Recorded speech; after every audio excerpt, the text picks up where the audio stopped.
berikutnya mungkin Mbak Ayu. Nah, ada 10 prinsip penting ya untuk mendukung kesehatan seseorang ya, jika mengalami keluhan ya atau gangguan yang sudah dirasakan terhadap tubuhnya begitu. Nah, tujuan utama dari terapi herbal itu sebetulnya adalah kesehatan yang optimal. Optimal itu apa artinya? Apa bedanya dengan maksimal? Kalau maksimal itu dia sudah pada titik yang teratas ya, dan dia akan rentan turun juga begitu ya, akan rentan turun. Tapi kalau optimal itu dijaga pada kondisi yang seimbang, itu yang disebut dengan optimal. Jadi mungkin tidak ada orang yang betul-betul 100% sehat, betul, menurut WHO juga seperti itu ya, seperti yang sudah disampaikan sebelumnya. Jadi kondisi optimal itu kondisi di mana tubuh ini kalaupun terjadi keluhan atau terjadi gangguan itu akan mudah merecover dirinya sendiri. Itu jika kondisi kesehatan kita optimal. Nah, tujuan dari terapi ya, herbal, bahan alami itu memang pada kesehatan yang optimal gitu ya.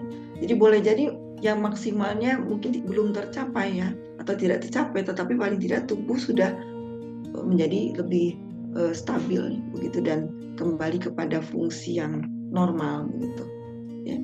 Lalu yang kedua, prinsip penting dari pengobatan atau terapi dengan herbal ini adalah kesempatan mempelajari tubuh sendiri. Jadi kita menjadi lebih aware, lebih waspada terhadap sekecil apapun perubahan yang terjadi pada diri sendiri. Tapi juga jangan parno, jangan sebentar-bentar merasa nggak enak, oh ini pasti ada yang parah ya, ada yang apa, panik dan sebagainya. Ingat kembali tadi ke 3 faktor pendukung tadi, bahwa mental lalu afirmasi positif itu sangat penting ya. Jadi mempelajari tubuh itu artinya lebih memahami nih, badan saya ini seperti apa sebetulnya enaknya diperlakukan gitu ya. Ada orang yang mungkin merasa nyaman kalau makannya sehari 3 kali ya, sehari 3 kali. Tapi ada orang yang nyaman 2 kali aja udah nyaman gitu, udah baik ya begitu. Jadi tidak ada patokan yang pasti sehari harus makan berapa kali sebetulnya. Jadi tubuh sendiri ini akan memberikan respon yang sepatutnya kita diri pribadi semua masing-masing itu mampu membacanya seperti apa ini kecenderungannya ya. Tapi ingat ada patokan-patokan normalnya begitu ya. Jadi seperti tadi misalnya pada pola tidur ya, normalnya yang baiknya kalau untuk sehat itu paling malam jam 10 itu sudah tidur, sudah dalam kondisi tidur, bukan baru mau tidur, sudah tidur gitu. Itu ya kalau mau sehat begitu. Ya mau long lasting ya, sehatnya lebih lama gitu. Jadi itu. Lalu yang kedua, yang ketiga adalah afirmasi positif ya. Tadi mencakup itu bagaimana kita memasukkan energi positif ke dalam tubuh kita ya, bisa lewat perkataan, bisa lewat perbuatan. Ini penting ya untuk menjadi bagian dari proses penyembuhan ya, proses perbaikan dalam setiap individu begitu ya. Ketika Anda mengatakan saya sakit dengan mengatakan saya sedang kurang sehat, itu ya akan cepat sembuh ya, secara holistik gitu. Secara komprehensif itu orang yang mengatakan saya sedang kurang sehat. Ada penelitiannya, jadi tidak sembarangan menyampaikan ini. Itu afirmasi positif. Kata-kata positif yang masuk ke dalam diri itu akan direspon positif oleh semesta. Itu bahasa generalnya seperti itu. Sehingga energi positif itu yang akan disampaikan kepada tubuh kita, sehingga kita akan akan terjadi perbaikan dalam tubuh kita sesuai dengan apa yang kita fokuskan. Kita mau sehat, kita akan sehat. Ini penting sekali, afirmasi positif. Dan bagi mereka yang sudah mengalami gangguan kesehatan ya, yang sudah masuk kategori mungkin parah, ini seringkali menjadi hal yang sulit, afirmasi positif ini. Jadi di dalam benaknya sudah terpikirkan ini pasti sulit sembuh, ini impossible, tidak mungkin dan sebagainya ya. Jadi ini bagaimana tadi peran faktor sosial dan lingkungan, yaitu didesain sedemikian rupa sehingga afirmasi positif ini akan dapat masuk kepada orang-orang yang mengalami gangguan kesehatan ya, atau ada keluhan terkait masalah kesehatannya. Ini bahasanya nomor 4 nih, kepedulian didasari cinta. Ini maksudnya apa? Kita peduli pada tubuh sendiri dengan didasari rasa cinta. Cinta di sini sebenarnya lebih kepada bahasa langitnya ridho, ikhlas gitu ya. Dasari dengan cinta. Ketika kita memperlakukan diri sendiri dengan rasa terbaik yang kita miliki, itu akan lebih cepat terjadi proses penyembuhan kalau dikaitkan dengan masalah sehatnya.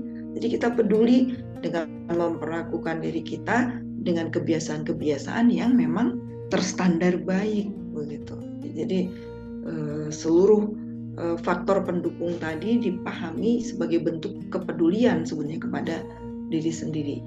Ini juga bisa disupport ya, didukung oleh lingkungan ya, yang juga peduli. Jika ada yang memerlukan bantuan terkait masalah kesehatan, sebisa mungkin kita bantu, paling tidak menyampaikan informasi ya, kepada siapa harus berkonsultasi misalnya, atau apa yang dapat dikonsumsi ya, disesuaikan dengan kebutuhannya. Lalu yang berikutnya, prinsip penting yang berikutnya adalah memahami konsep sehat. Konsep sehat itu tadi kan yang lalu sudah dijelaskan ya, terkait dari 3 kategori ya. Jadi ada kategori sehat secara mind ya, pada level mind, lalu pada body, pada soul ya. Jadi mind itu lebih kepada pikir, benak ya, apa yang ada di dalam benak kita, apa yang ada dalam pikiran kita. Itu konsep harus dipahami. Jika itu sehat, maka akan mudah menjadi sehat di badannya dan menjadi sehat dari sisi kejiwaan gitu ya. Salah satu saja dari ketiga komponen pada konsep sehat ini hilang atau berkurang, maka tubuh akan meresponnya dengan ketidakharmonisan. Ketidakharmonisan itu diwujudkan atau ditampakkan itu dalam bentuk keluhan-keluhan tadi. Mulai dari yang merasa pusing tanpa merasa ada sebab yang jelas apa, misalnya berkeringat dingin tiba-tiba misalnya ya, atau tiba-tiba jantung berdebar dengan lebih kencang dari biasanya misalnya begitu ya, merasa cepat lelah, merasa cepat bosan ya, merasa cepat ngantuk dan sebagainya. Itu sebenarnya hanya respons dari adanya ketidakharmonisan dalam tubuh kita terkait dari 3 hal tadi, mind, body, and soul. Makanya mindnya didahulukan, ya, pikiran itu didahulukan. Kenapa tidak badan dulu? Boleh jadi kalau badannya sakit, mungkin pikirannya masih bisa berpikir sehat begitu. Tapi kalau sudah pikirannya yang terganggu, yang tidak sehat, itu efeknya itu akan terjadi ke badan dan juga ke jiwa. Gitu. Jadi makanya yang pertama diperhatikan adalah mind, lalu body, dan soul-nya. Lalu yang keenam, prinsip yang berikutnya adalah melakukan pencegahan ya, seperti mungkin sering mendengar ya teman-teman bahwa mencegah lebih baik daripada mengobati gitu. Itu benar ya, sangat benar. Banyak orang juga yang abai terhadap pencegahan ini sehingga baru berobat begitu ya, baru mau berobat ketika sudah merasakan keluhan ya, tetapi tidak melakukan pencegahan gitu ya. Bahkan ketika ditawari untuk menjaga sehat secara bertahap begitu, walaupun tidak merasakan adanya keluhan, biasanya reject, ya, menolak dengan berbagai alasan. Ya, mungkin ada alasan ekonomi, alasan saya merasa baik-baik saja, ya, saya merasa tidak memerlukan itu. Padahal yang namanya keluhan itu dapat terjadi seiring bertambahnya usia, ya. Seiring berjalannya waktu, seiring bertambahnya usia, itu memang sudah sunatullahnya, terjadi degradasi, terjadi penurunan fungsi dalam tubuh kita semuanya, termasuk saya begitu. Apa yang perlu dilakukan? Nah, diimbangi ya, tentu kita aware tadi ya, mulai dari setelah mempelajari tubuh sendiri, tahu ini saya kayaknya kurang ini nih. Ya jangan abai terhadap kekurangan itu ya.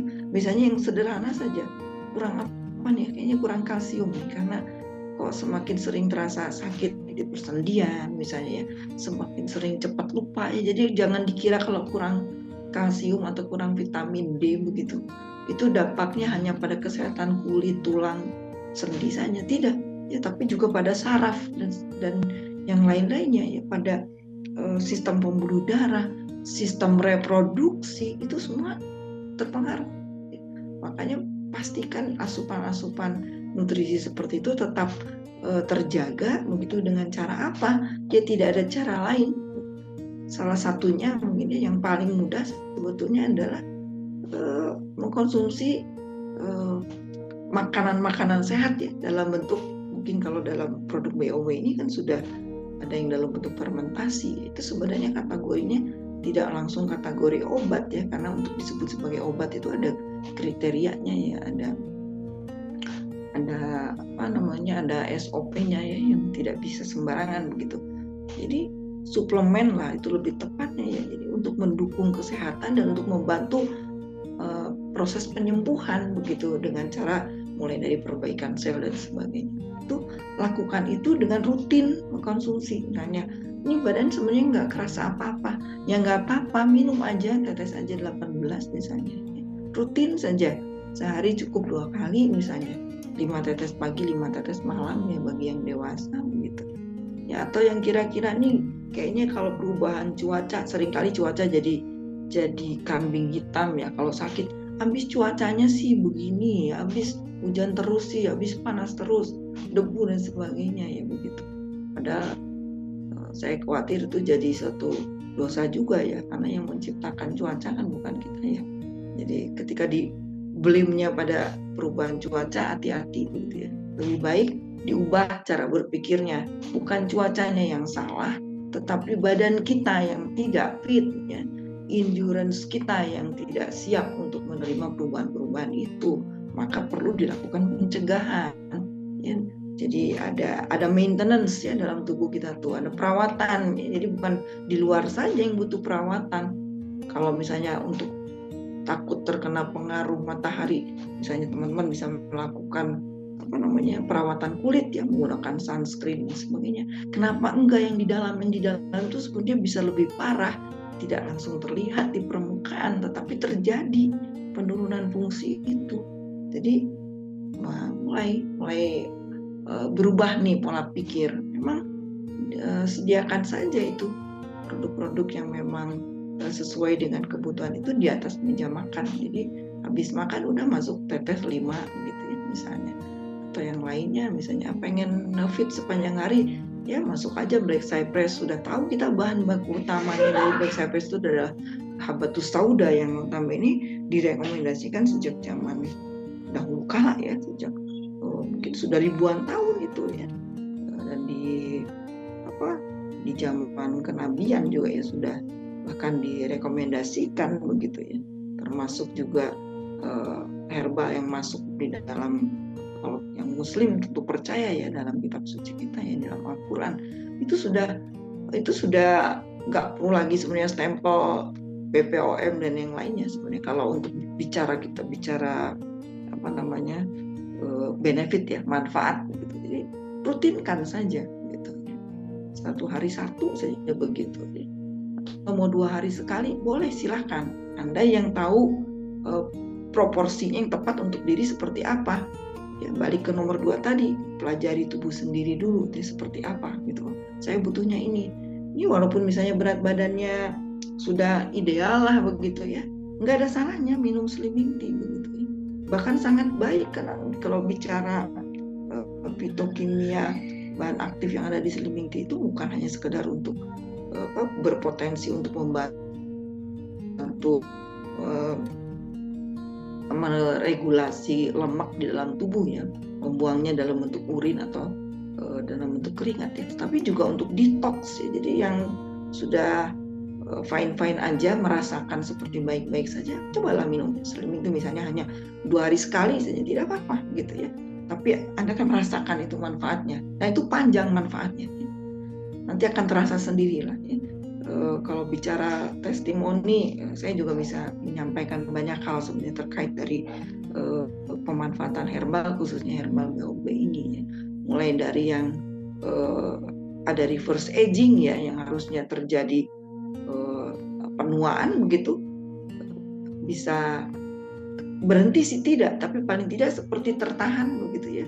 Ada perbaikan sel yang signifikan sehingga terasa sekali oleh tubuh, lebih fresh, lebih sehat saja gitu. Itu akan terasa secara bertahap ya. Tadi ada afirmasi positif, ada niat.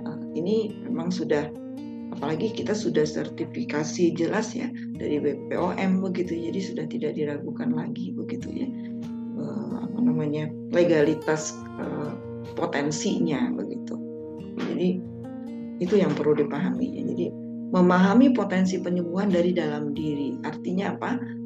Tubuh kita itu secara otomatis sebenarnya ada mekanisme penyembuhan yang tanpa diperintah ya, jadi voluntary ya, ada itu sampai pada batasan tertentu. Tapi jika gangguannya sudah berat begitu ya, sudah levelnya sudah tinggi ya, kadarnya sudah tinggi gangguan itu, maka ini perlu dilakukan upaya yang mengarah kepada proses penyembuhan tadi. Jadi secara alami tubuh kita punya potensi untuk menyembuhkan gangguan apapun yang ada di dalam. Jadi jangan khawatir, itu ada potensi itu, lebih diperkuat lagi jika tadi dilakukan pencegahan gitu. Lalu merawat sesuai kebutuhan pasien, ini prinsip yang ke-8. Jadi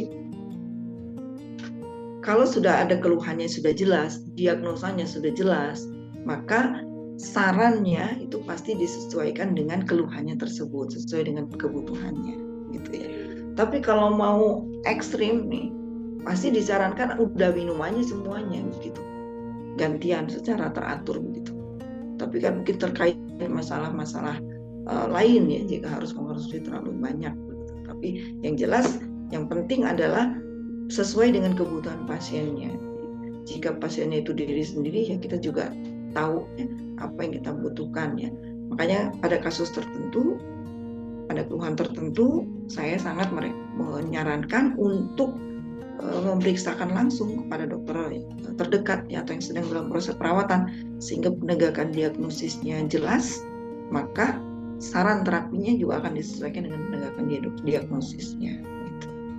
Ya, jadi lalu bekerja sama saling menguatkan, ini dalam konteks sosial tadi yang masuk dalam 10 prinsip penting ya, untuk tujuannya adalah untuk penyembuhan. Jadi saling menguatkan ya, dengan cara apa? Bisa kalau kita dalam grup ini melalui testimoni, itu juga bisa menjadi faktor yang saling menguatkan begitu ya. Ada beberapa yang menanyakan testimoni ke saya di forum ini saya mohon dimaafkan, mungkin tidak semua filenya saya simpan secara pribadi, jadi mungkin bisa ditanyakan pada leadernya kalau bicara masalah testimoni begitu ya. Jadi silahkan, itu sudah banyak ya, bahkan ada beberapa yang sudah di post juga di YouTube dari BOB sendiri ya, jadi bisa di browsing ya, silahkan gitu. Nah itu bisa menjadi faktor atau prinsip yang dapat menguatkan ya. Jadi karena memang ini penting ya, ada orang yang bisa diyakinkan dengan menceritakan manfaatnya, ada juga yang orang baru bisa diyakinkan ketika sudah ada testimoni misalnya, seperti itu. Jadi ya difasilitasi saja ya, kita bekerja sama saling menguatkan ya. Lalu ada yang terakhir adalah integrasi penyembuhan yang komprehensif. Nah, dalam kaitan terapi herbal, penyembuhan itu tidak hanya pada faktor keluhannya saja, tetapi secara keseluruhan akan terperbaiki.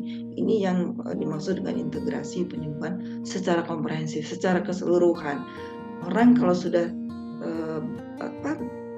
terbantu ya, teratasi keluhannya, itu pasti ada rasa bahagia, ada rasa senang ya, ada rasa lebih bisa bersikap lebih positif ya, menyikapi hari-hari, menyikapi berbagai juga mungkin agenda dalam keseharian ya, aktivitas dan sebagainya yang terkait dengan kebutuhan atau terkait dari aktivitas sehari-hari. Nah, jadi tidak sebatas hanya menuntaskan keluhan, menyembuhkan, tetapi juga ada rasa senang di situ ya, ada rasa bahagia berarti.